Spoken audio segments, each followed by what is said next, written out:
Hello, dear listeners.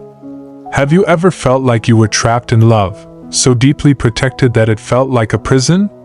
Have you ever had to choose between your own happiness and the happiness of someone who raised you? My name is Isabella, and this is the story of my father, our loving, overprotective father, who forgot that my sister and I were no longer little girls. He loved us so much that he couldn't bear the thought of letting us go. But love, when mixed with fear, can become suffocating.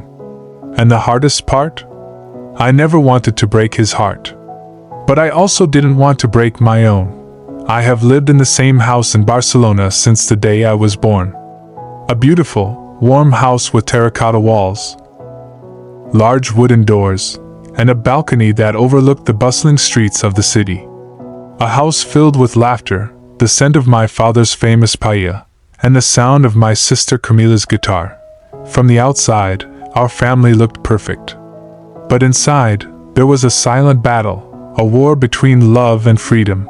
Our father, Mateo Fernandez, was our protector, our guide, and the man who had raised us alone after our mother died in a tragic accident when I was only 6.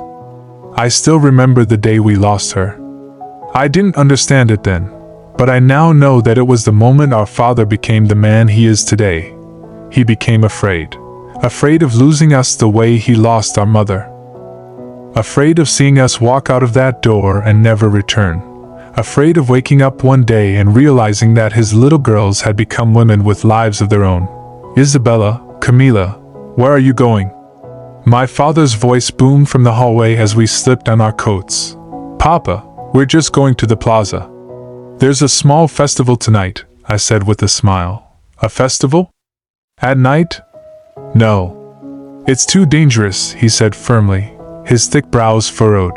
Papa, we are 25 and 26 years old, Camila groaned. We're not children. His face softened for a moment, then turned to something else, something deeper. Fear. I know, he sighed, rubbing his forehead. But it's just. Things happen. Men out there, they don't respect women the way they should. And you too, you're too innocent.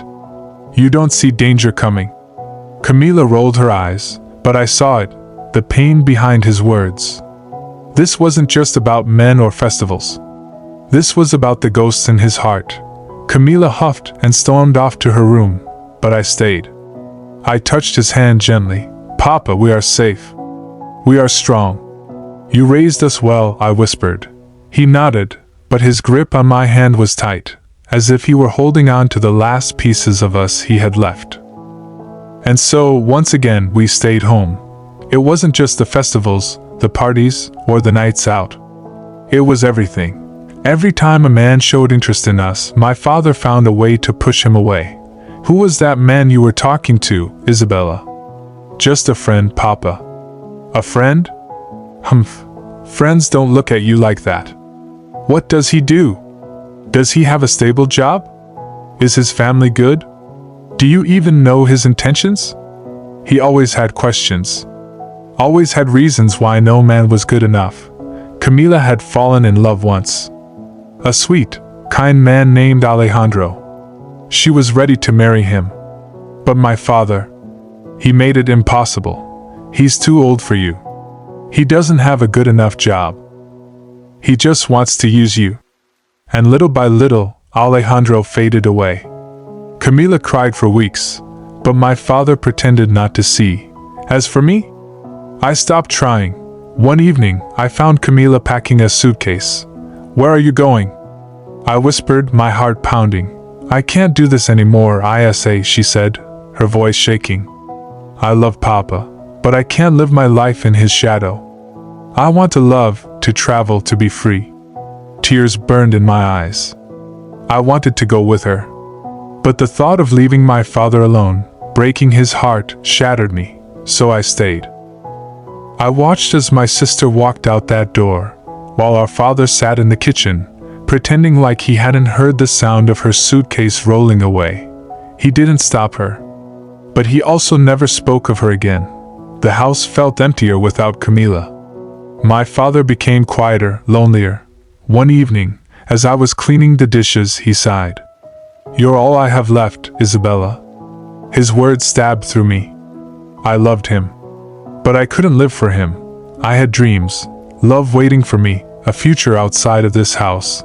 And so, with a shaking voice, I said, "Papa, I want to live my life. I love you, but I can't stay here forever." His face paled. "Are you leaving me too?" His voice broke.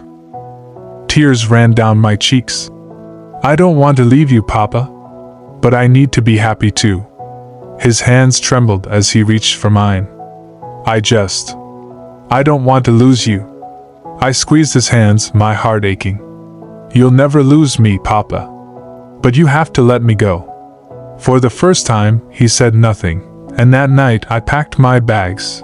As I stood at the door the next morning, my father sat in his chair, staring at nothing. I thought he would beg me to stay, but instead, he stood up, walked over to me, and held my face in his hands. "I have been selfish," he whispered. "I have been afraid. But you are right. You deserve to be happy. Go, mi amor. Live." I burst into tears and hugged him tightly. And as I walked away, I turned back one last time. My father stood there, watching, tears streaming down his face. For the first time, he wasn't holding me back. He was letting me go. And that, my dear listeners, is my story. Have you ever had someone love you so much that they held you too tightly? Do you think my father was right to be afraid, or was it time for him to let us go? Tell me your thoughts in the comments, and don't forget to subscribe for more emotional, thought-provoking stories. Until next time, live, love, and never be afraid to chase your own happiness.